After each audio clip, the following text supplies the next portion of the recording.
not seeing the slides at the moment. Thank you very much. Well, hello everybody joining us, and welcome to this next edition of our Fireside chat. My name is Mike Englander, co-chair of the Partnership and Alliance Council, which is the PAC is a task force at the Tutoria Breda Institute. Just a few words on I can't go to the next slide. Thank you very much. Just a few words about PAC. This is a task force that we have at the Institute, which is really centered around how do we deal with partnerships and alliances. Now, they are central to everything that we do. And more, these ecosystems are becoming more and more complex.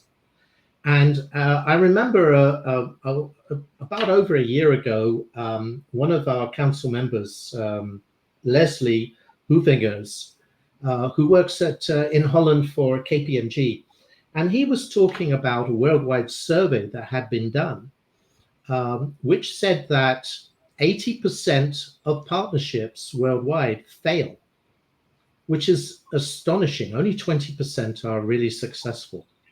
I mean, apart from the fact that this is a huge waste of resources, we need to make something happen better than that. And that's what we are really working on all the time within this particular council.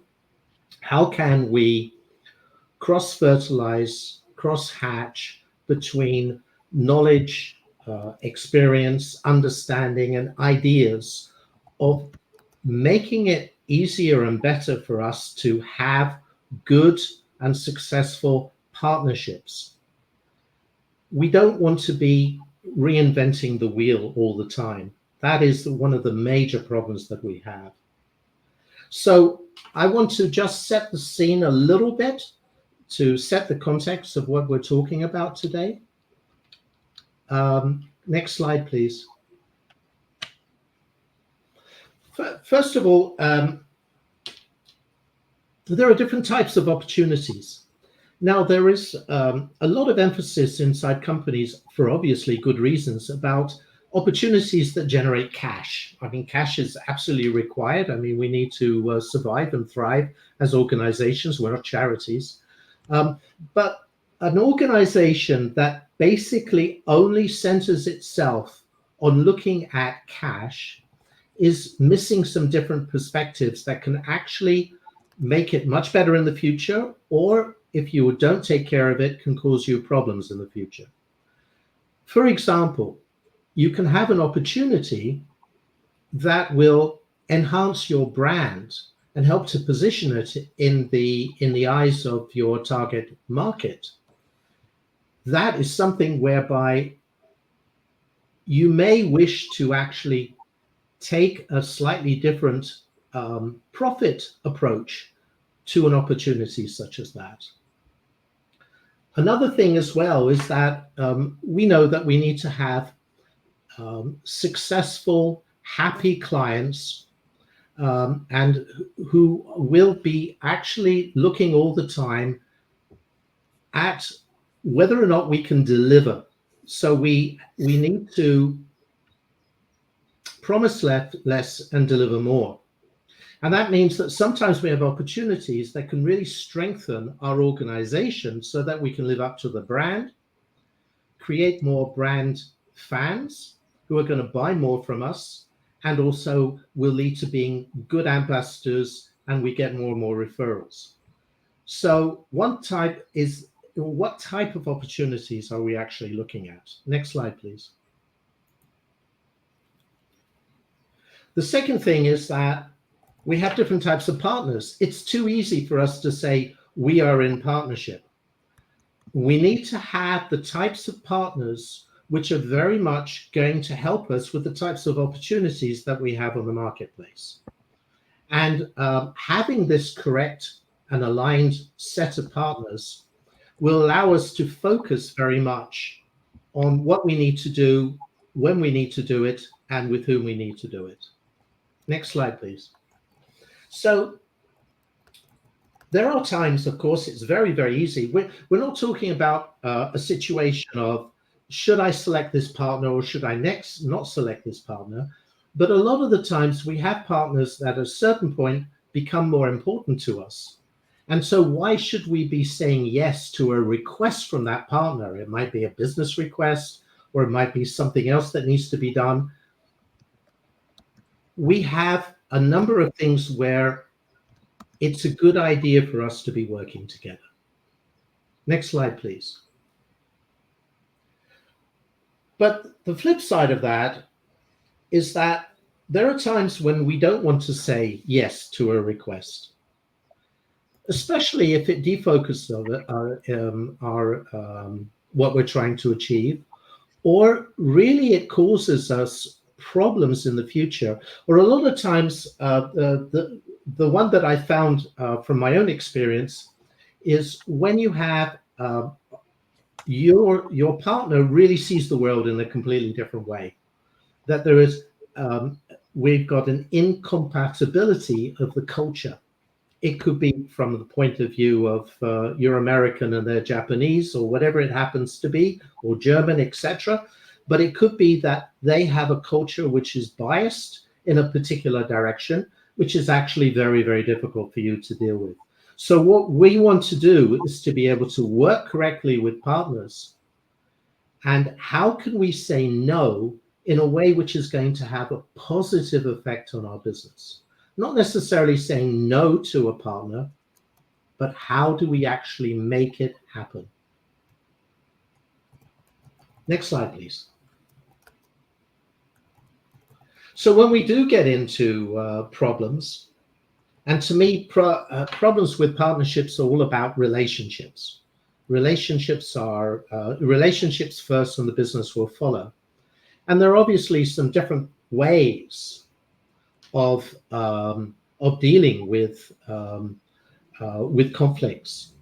But from a relationship point of view, I've always found that enduring good relationships come from 4 pillars: trust, mutual respect, communications, and a willingness to compromise on both sides.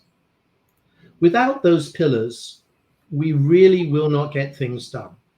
And sometimes fixing that part of the relationship is the most important thing that we need to do so that we can move on. Next slide, please.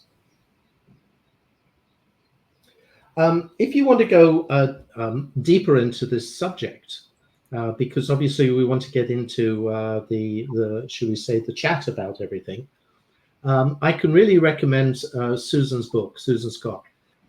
It will be an eye-opener for all of us as to what are the types of ways that we can have the right conversations with people. Please find the book and read it. Next slide, please. So I want to introduce our panel. And when we've introduced the panel, we have a few scenarios that I would like them to discuss with us, as far as some nice examples of things that they've been involved in. First of all, from Steve. Steve is currently the director at Palo Alto Networks, supporting strategic alliance and channel partners. He has more than 20 years leading strategic sales, channel partnerships, and business development across cybersecurity and other technological domains such as AT&T, Cisco, and other organizations, building strategic relationships and executing strategies to drive revenue at scale. And Peter also has over 20 years of hands-on experience in strategic planning, team building, business unit marketing, project management, and executive level presentations. As a seasoned business development leader, he navigated dynamic landscapes from his tenure at Cisco to founding 3 successful service companies to help 6 ISVs and CI develop GTM strategies. So I welcome both of you to the panel. What I would like to do in the first part of this is, because the second part we will be answering some questions that hopefully come in from the audience. But for the first part, I put up here 3 scenarios because it sounds all very good, but when saying no is practically impossible for strategic reasons, or how to have that difficult or authentic conversation with a partner that actually makes things stronger, not weaker. And why is bullying on the part of a partner just unacceptable? Peter, Steve, who would like to go first with an example, and please say in what area it is. I could take the first one here. I think it's around when no isn't an option. When you kind of have to find a way for strategic reasons. So I can kind of walk through an example of that.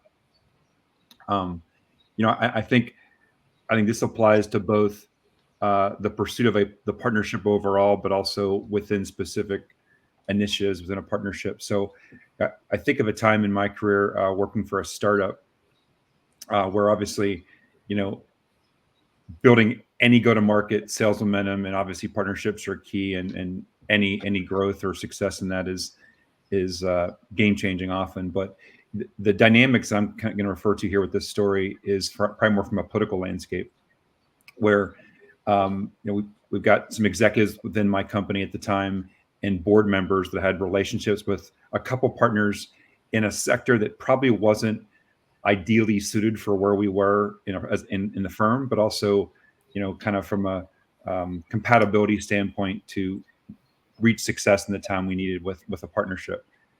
So I think knowing that it was brought to me to, hey, here's an organization that was introduced from my CEO via a board member, and essentially it was forced on us to find a way to partner because they also had relationships and access to 2 to 3 other partners that we absolutely, they fit our profile, we wanted to work with, and we're going to be very critical.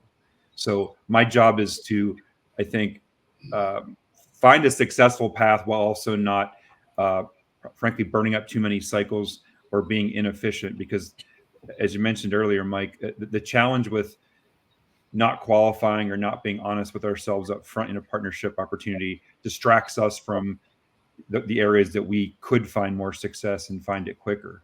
So I think in the case here where, it was really thrust upon me, I built a relationship with this partner, understood their business, but really found a way for us to show incremental value and success within one part of their business and one part of our product set.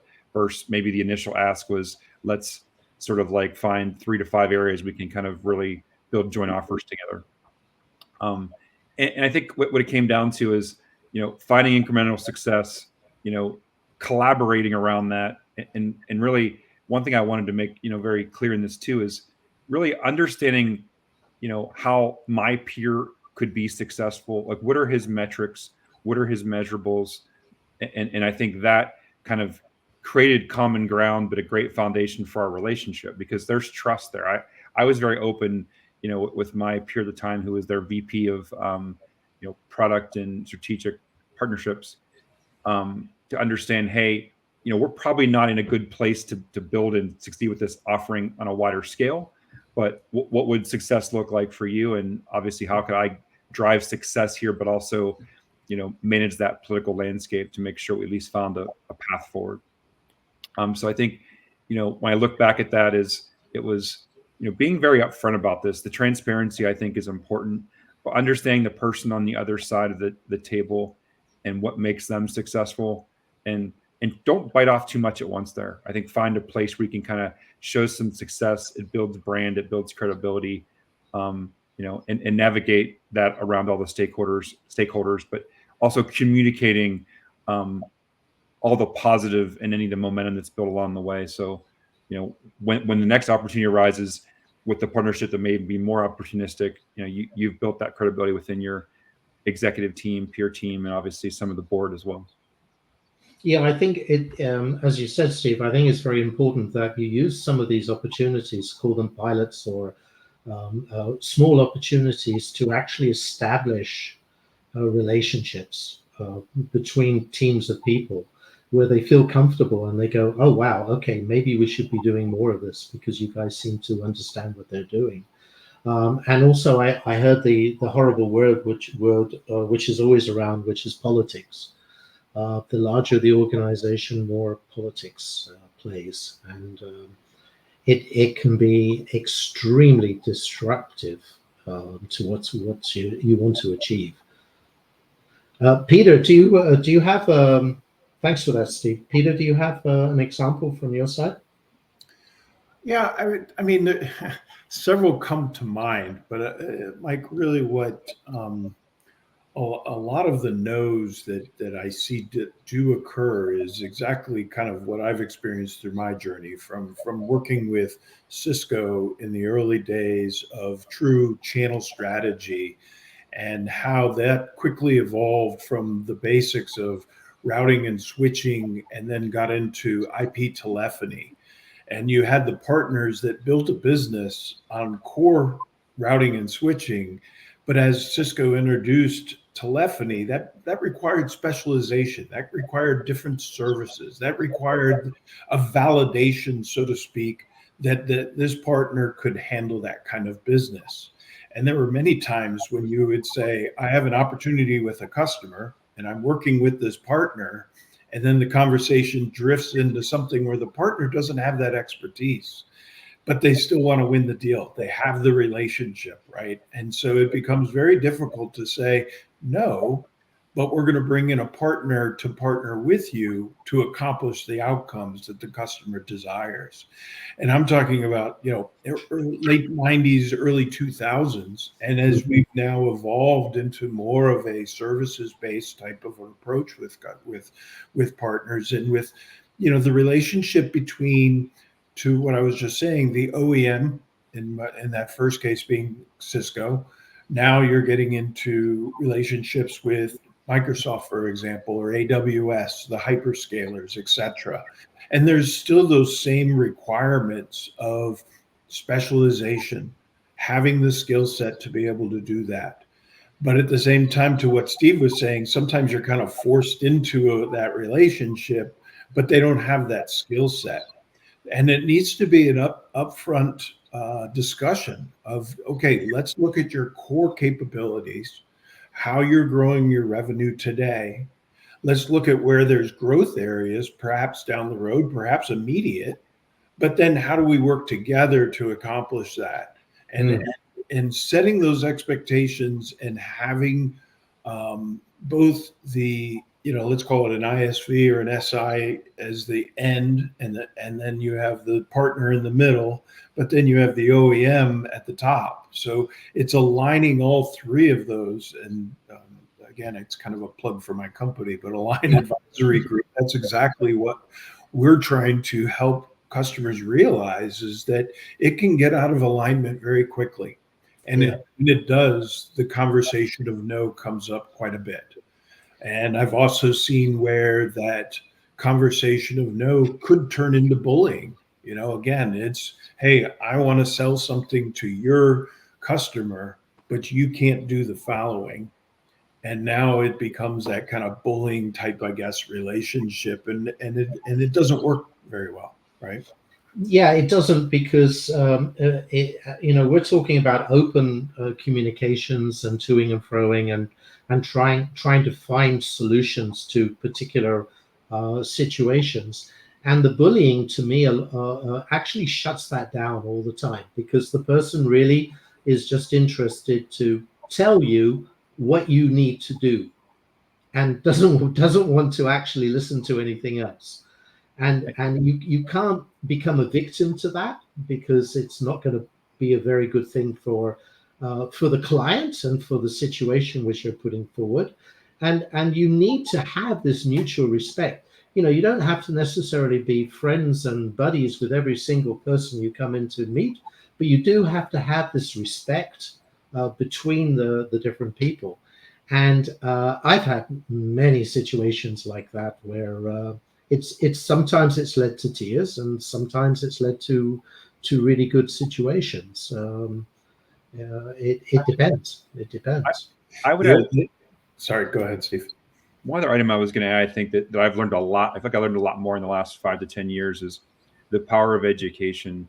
And I mean this from both the partner side and in our organization, wherever we are at the time, because we sometimes we're so immersed in our roles in the channel partner and ecosystem that we don't realize that sales and other functions within our organizations don't understand how to navigate channel and partnerships and how to work, within that, those swim lanes or those guardrails and in that context. So, I think I found that some of the bullying and improper behavior tends to improve once you really sit in that room and have that genuine conversation, whether it's a CRO or a sales vice president, again, on either side of the table, and help them understand why we can't do things a certain way, and really that awkward conversation of, and navigating that. Because I think once people have a better understanding of something, it tends to help versus, they're just kind of looking at it from their view. So education, I think, is huge in kind of that whole channel and alliance execution. Yeah, I think education, and I would go clarification.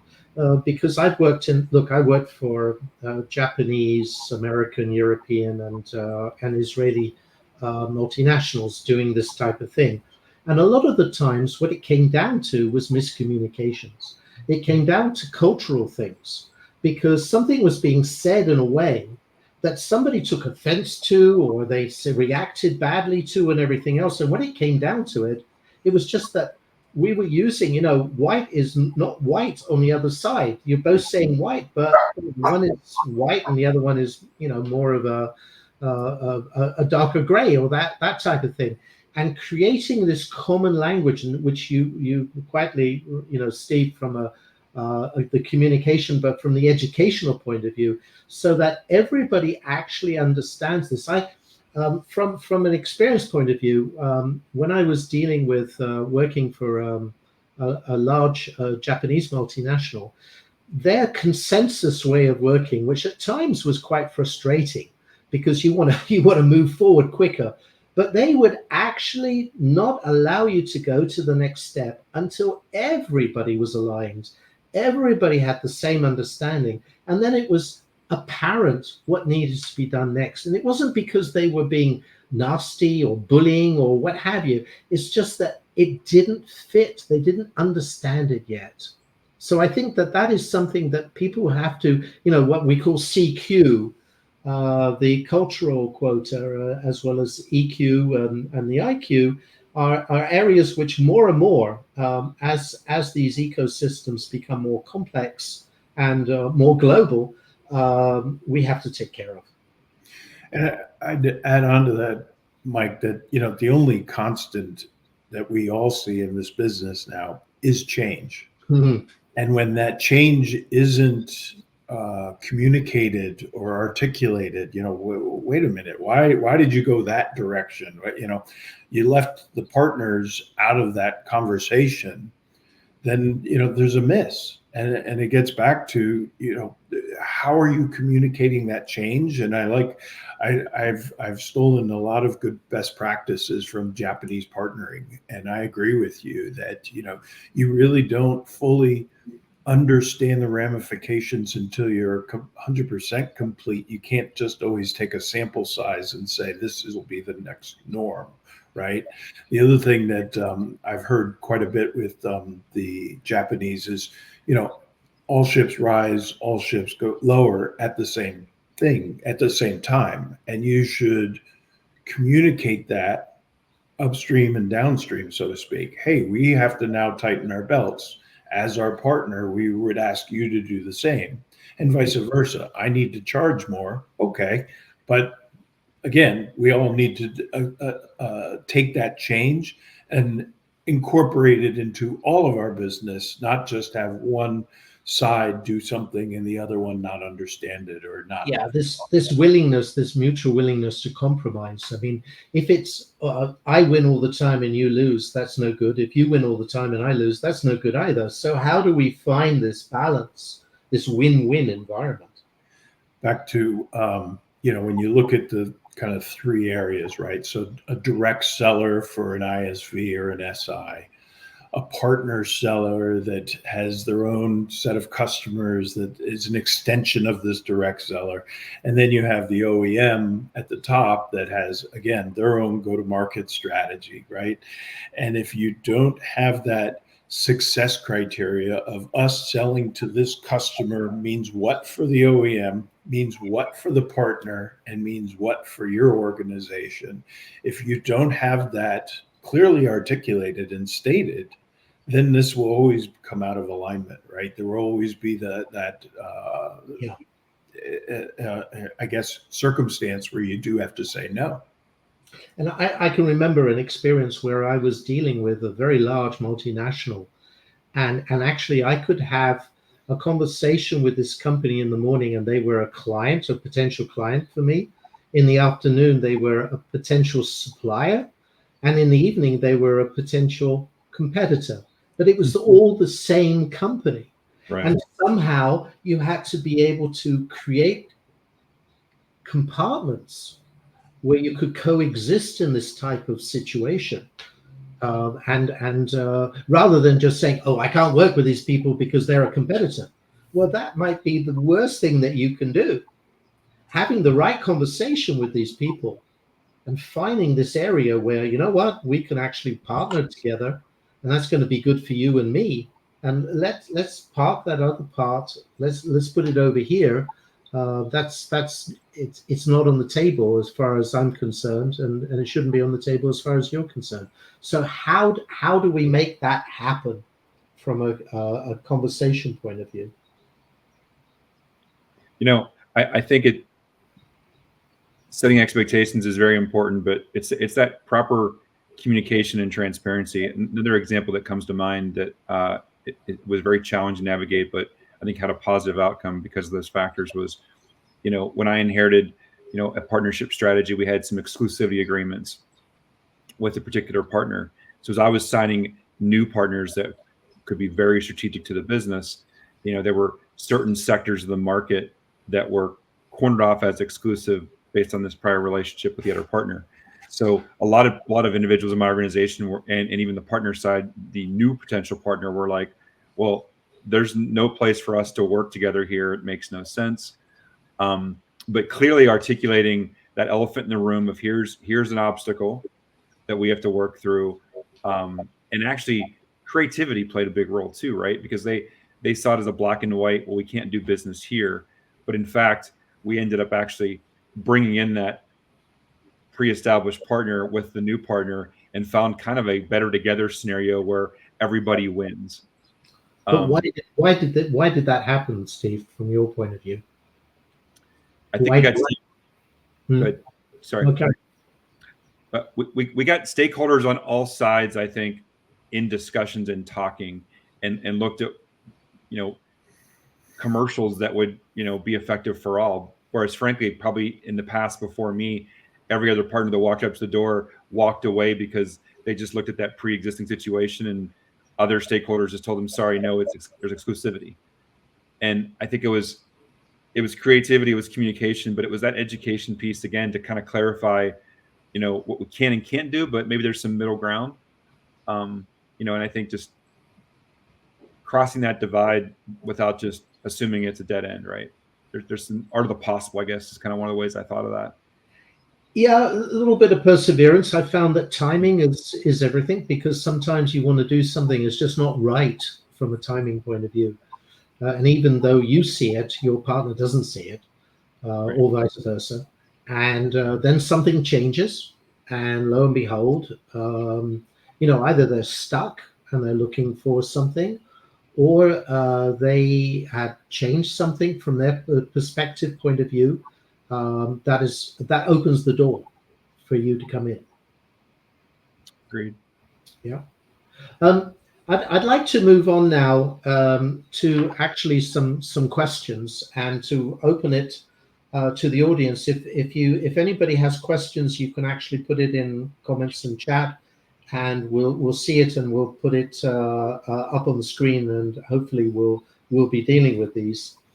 I'd like to actually kick it off though.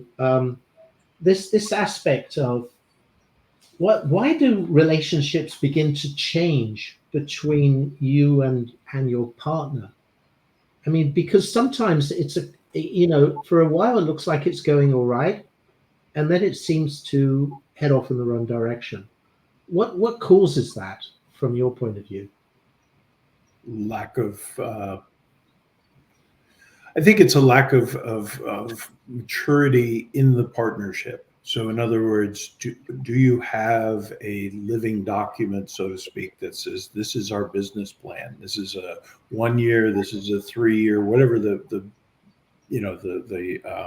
commercials are of that partnership. But typically, I believe that you should start a fiscal year with that business plan that says, what do we hope to accomplish together? Right?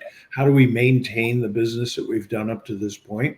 How do we start looking at maybe new parts of the business, building out more services? We want to get into managed services. We want to expand in let's say in the cyber practice. We want to start getting more into identity. But you have to document those and understand that this is the direction, so that again, it's that if you don't know that, and then all of a sudden the traditional business starts going down, right? And it's because the business is focused on what they want to go take on next, but you didn't know that, right? So it's that check-in of saying, okay, I understand that in the next 9 months you want to build a managed service practice. How can I help you do that, right? And how can I be part of that? And if you can't, that's fine. But again, that resets my expectations of, are we going to run and maintain? Are we going to grow? Or maybe the business might, fall off a little bit because of that direction. And Peter, just from that point of view, what type of cycle do you think that it's necessary to have these types of meetings? I mean, you were talking at the beginning of the fiscal year, but do you believe in intermediary checks as well? Very much, very much. QBRs, I think, are very important. And again, they don't have to be, a long, drawn out thing, even be in person. It's just, again, let's do a check-in. Let's see how things are going. Where are things working? Where are they not? Because again, it all really comes down to the enablement. And enablement isn't just one-sided, it's both sides, right? To make sure that the direct sellers know what's going on with the partners that they're interfacing with, and vice versa, that the partners know what is it the direct sellers are doing as well.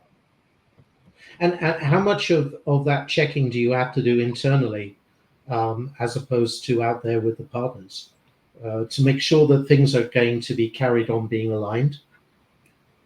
I mean, it changes organization to organization, but where I've seen CROs that have been very successful, they have those statistics, right? They know who their kind of go-to partners are within a particular region, within a particular product line, service line, whatever it might be.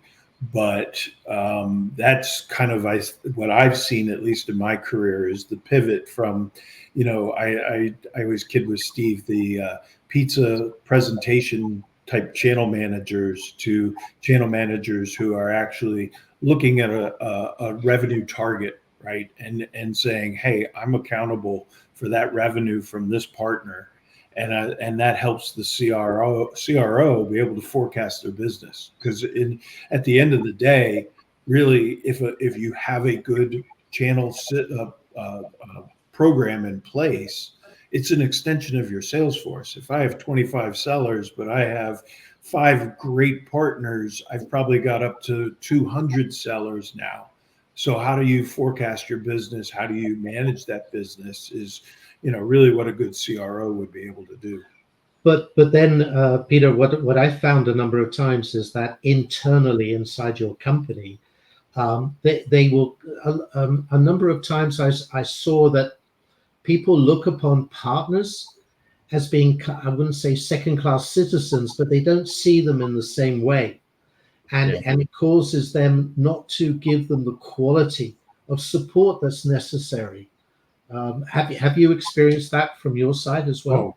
Oh yes, all the time. Yeah, and again, that's where I use the word enablement, right? Mm.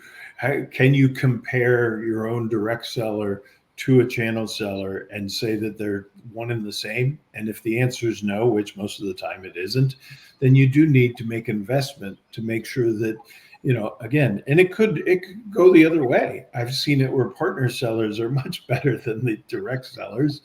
And so then you have to say, okay, where's that like fine balance between the two? Yeah. But you have to invest in that, because you can't go in expecting that that partner manager or that direct seller are going to be at the same level. But Yeah, I had this. Sorry, Steve, carry on. it's just something I think very critical there, Peter. I think, and when we say enablement, there's too much of an assumption of I'm an OEM as an example, and I'm going to enable my reseller or my services partner on what we do and how they can go sell it, versus making sure we enable our sales force on the partner and what makes them successful. What's their value proposition? Because we've got to make sure both sides are winning. And it ties back to like your initial question about the change, because there could be we could lose momentum or cause friction or have a disconnect because maybe the partner sellers are getting miffed because our sellers are only a one-track mind about what matters to them, versus making sure everybody's winning on both sides, right? Yeah, when they're cherry picking the best opportunities, then it really gets vicious very, very quickly. Or what happens as well, as you know, is that you have change of personnel, and that change of personnel can really disrupt things, either in a positive way, but also a lot of the times in a negative way. That's for sure. I mean, I had to manage for this Japanese multinational.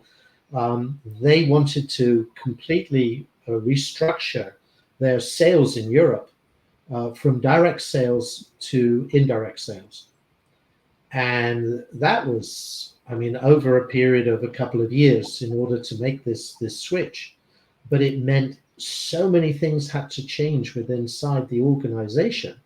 And of course, there are a lot of people whose either their jobs or their interest diminished tremendously according to the change. And how to deal with that is a subject in itself.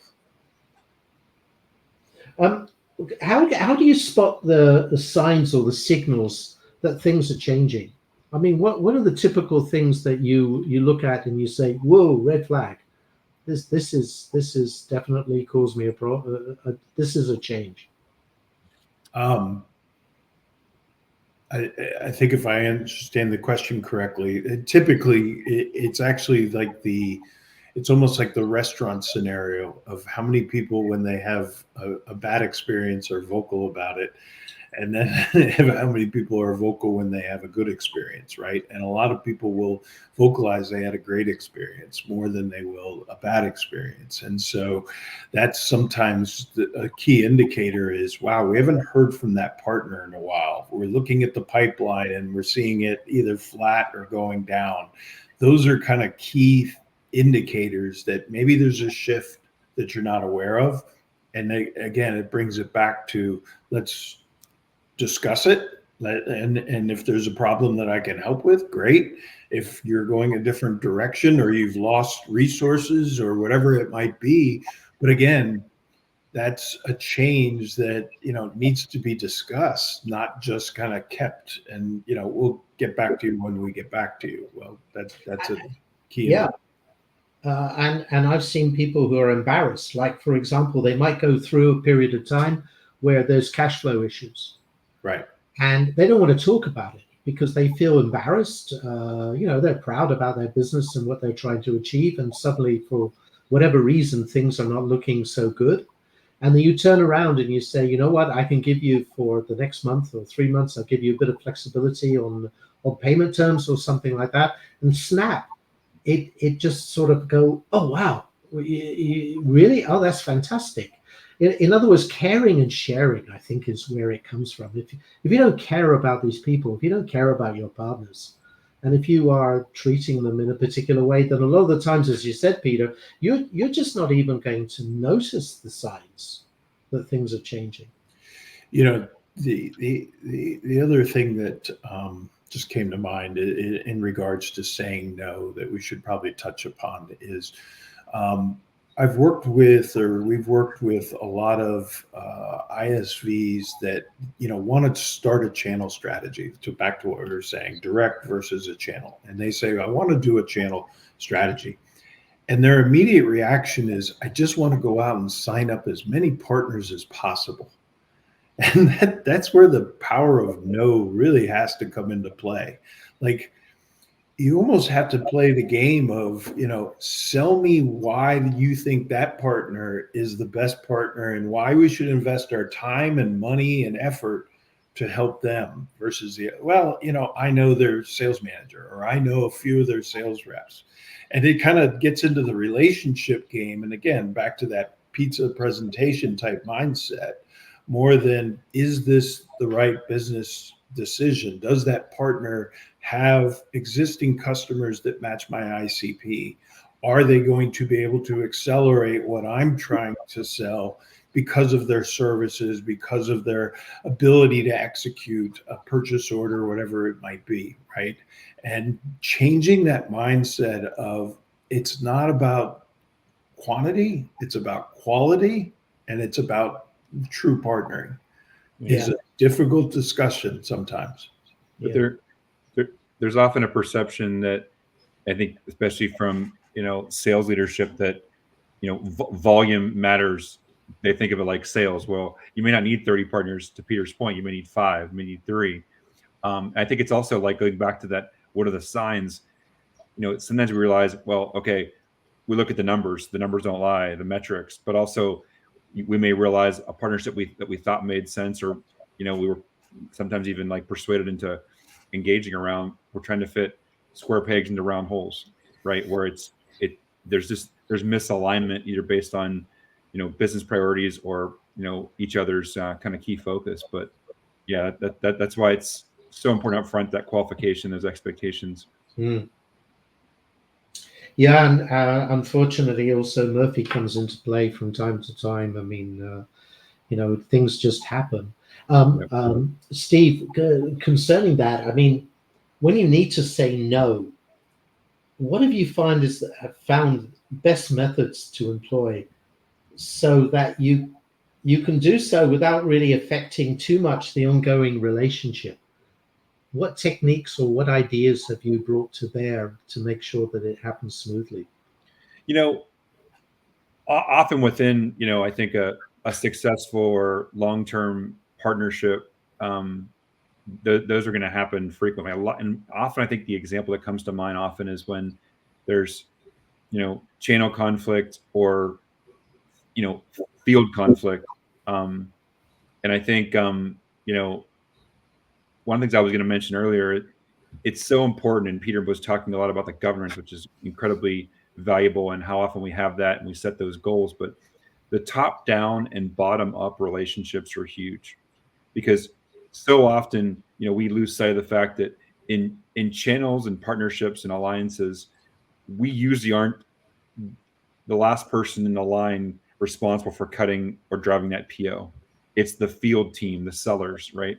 So I think those relationships, both on our side and on the partner side, are very critical. And I think when we get that situation where we have to kind of have a tough conversation about, hey, another partner already has registered this deal, they already have preferred discounting or other benefits. We've got to be transparent. I think too many times people have trouble with that sometimes awkward honesty. But when you have a very honest, upfront, transparent conversation, and your sales leadership or seller is behind you, in the long run, it goes such a long way. I think one awkward conversation like that could turn into 5 really positive experiences thereafter. But again, I think more often than not, sadly, those don't happen, and then it just creates more longer term friction because we weren't upfront about it. because they feel that it's just not fair.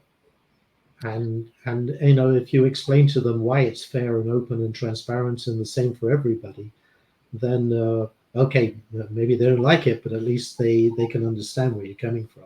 Yeah, and that trust there builds the integrity versus kind of not just taking that up front and having that conversation, right? Well, and unfortunately, there's also vindictiveness. It's kind of, oh, right, I mean, there's options, right? If somebody does something to you and you're not upfront and have that hard discussion afterwards, then guess what? The next deal, they'll walk your competitor right in, and then you're going to sit there and see a trend that you'll never be able to repair. So you're better off addressing it right when it happens and up front and fall on the sword, so to speak, if you have to, or go have the hard discussion, but don't let it fester, because it could actually be a huge detriment to your business very quickly. Yeah, I had a boss who was absolutely brilliant from a business point of view, but if you did something that he didn't like, I mean, because you did it in a sneaky way or a problem way, or this type of thing, he would remember. And it may be a year later, but he'll get you. As simple as that. He'll remember it, and he'll make you pay at a certain point in the future. And we definitely don't want to have those types of conversations. Well, and again, people also move organizations, right? Yeah. You could have a sales leader at one partner that, that one deal, it might not even be your direct fault, but then he moves on, you move on, and now all of a sudden you meet again in the market and you go, wow, I don't know if I can do business with that person because of what happened in the past, and you didn't address it right. Or he moves up as well inside the same organization, which is just as bad. Because if he holds a grudge and feels that you haven't been, you didn't do things correctly, that's going to definitely put a fog on him when he hears your name or your company's name or that type of thing. A lot of what you've been talking about there, though, Stephen Peter, has been at the operational level, but we have the tactical, we have the strategic level. And how much do we really need to go up and down the organization to make sure that we get this proper alignment? Very much so. In some of the consulting that I've done specifically to ISVs, I'd say, where they're thinking that their technology can go compete out in the marketplace as a standalone entity. Well, I'll just build my sales force and I can go do this. And I always use the analogy of, do you really want to be BMW, or would you rather grow your business by being Bosch? You want to be under the hood. You want to be part of BMW's success and growth. And having those discussions at the top as a strategy to say, you're right. There's a very good living I could make servicing, the partners that already have this business, maybe even white labeling your product to put it into the arms of the right partners to get to the ICP, to get to the revenue targets that you're looking for. You don't always have to be the market leader, right? And I think sometimes in technology, there's too much religion, so to speak, and people get very stuck on, yeah, but my tech is better, and I need to go show everybody that it's better. And it's like, well, okay, you could do that directly, or you could put it in the arms of or hands of the people that understand it. And it gets back to it. It's a proven business model. My father actually worked with BASF for years, and this is when they came out with the styrofoam beads, right? And so they produced the beads, but really they didn't know exactly where those beads what they were going to be used for. So they actually started an ecosystem where they would fund partners with ideas of, I want to build packaging, I want to build a cooler, I want to build a beanbag chair, right?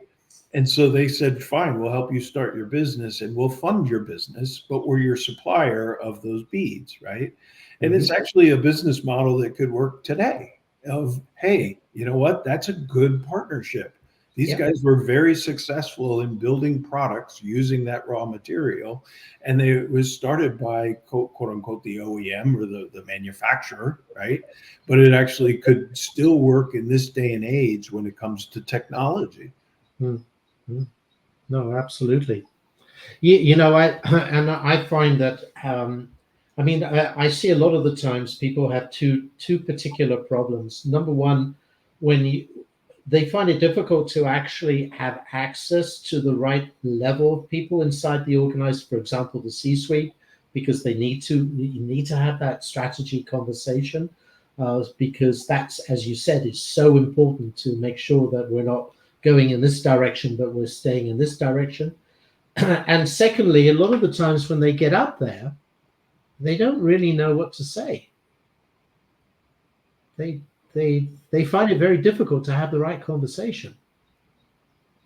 And so some of the work that I do is basically try and get people to understand that you know, three or four particular questions to a C, because a C-level person is dealing with, I mean, what are they, you know, they're either sleeping well or having nightmares at night based on their cash flow, their balance sheet, or their P&L. And so if you have that type of conversation, if you say, hey, what are your goals? What are the initiatives that you're taking in order to achieve your goals? How do you measure success? And what's stopping you from being successful? And they, you know, people love to talk about this at that level, about the solutions that will bring them the business success. And then you get into the conversation whereby suddenly, you know, you're opening ideas.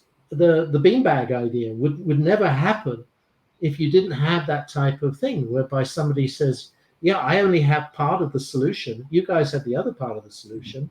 I think we should team up. Yeah, Microsoft's a $3 trillion company today because they do exactly that, though. I mean, you know, every executive that I've ever met with at Microsoft will end a meeting by saying, "How can I help you?" And when you can get yourself into that mindset of that's really how you're going to help grow an ecosystem that will then build solutions, services, tech, everything around your platform, then again, go back to the Japanese model of all ships will rise. If Microsoft's a $3 trillion company, that's going to make a lot of the partners in that ecosystem very successful. But yeah, I think it just comes back to, like, it's the power of listening too, right? Because, like, being able to digest a lot of what you hear in those conversations, but translating it to solving a business problem. I mean, some of the best, like, you know, partners I've worked with could actually solve the business problem in a conversation without ever saying the product name that they were even, like, quote, pitching or, you know, had in their, you know, toolkit, so to speak. Because look, a lot of that C-suite, to your point, Mike, not knowing the questions to ask or how to handle that conversation, the C-suite doesn't know, you know, identity and access management from Okta or Microsoft Defender or Palo Alto, you know, Prisma Cloud, as much as, you know, we're transforming to cloud to drive productivity, agility, and save money. What are you all going to do to help us get there? Exactly. And so I think, you know, that's where you enable both sides in those conversations of, you know, driving towards that outcome is so critical. Listen, we have a few more minutes to go before we have to sign off. It's been fascinating for me. I have one last question for you guys. What do you think can be the positive effects of saying no?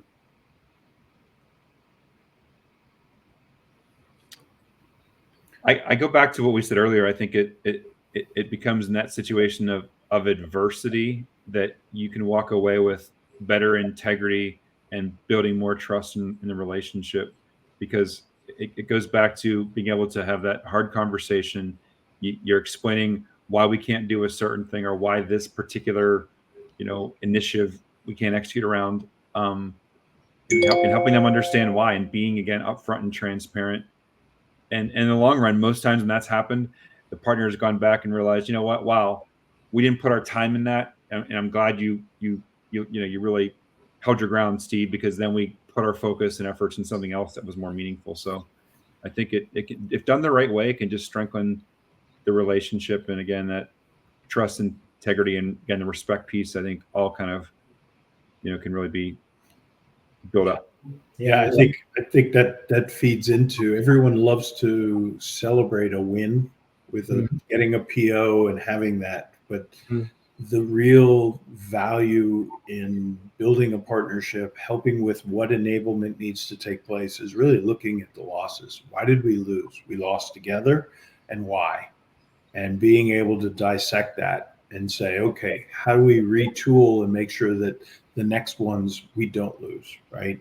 That's a very valuable conversation that sometimes just doesn't happen. Everybody's too busy waiting for the bell to ring, so to speak, and celebrate a win rather than really looking at the losses. It's that, it's that you saw that, it was a picture or an article talking about AI, and it was showing a British B-1 bomber with all the bullet holes, right? And we should strengthen the plane where the bullet holes are. And it's like, yeah, but let's look at where the bullet holes aren't, and let's look at it that way, right? So it's just, you have to look at things both ways to be able to really understand the solution before you answer. Yeah, I think looking at things in different perspective, and I love the idea as well of we learn so much by our failures. It's this idea of failing fast and learning and moving on. And it's I know in Europe, in a number of countries in Europe, failure is not considered to be a very good thing. I think in the USA, you're much better at dealing with failures and saying, okay, next time I'm going to be better because of what I've learned. And I think that is really, really important. I think we come back all the time to communication. I mean, it's but we shouldn't. I don't think we should be scared of having these types of conversations with our partners. Yeah, correct. We shouldn't be scared about bringing the things up as well. And in the end, it's, hey guys, it's business, fine, but we're people. Let's go have a beer together and let's have a chat, right? Yeah, it's interesting though how many people go down that path of, making a decision without checking with the channels first, so to speak. Good. Peter and Steve, thank you very much. It's been a pleasure. I hope we get you in for another chat in sometime in the future, and I wish you carry on with success, health, and happiness until we meet again. Thank you, Mike. Appreciate it, Steve. Great to see you. Great to see you as well. Thanks, everybody.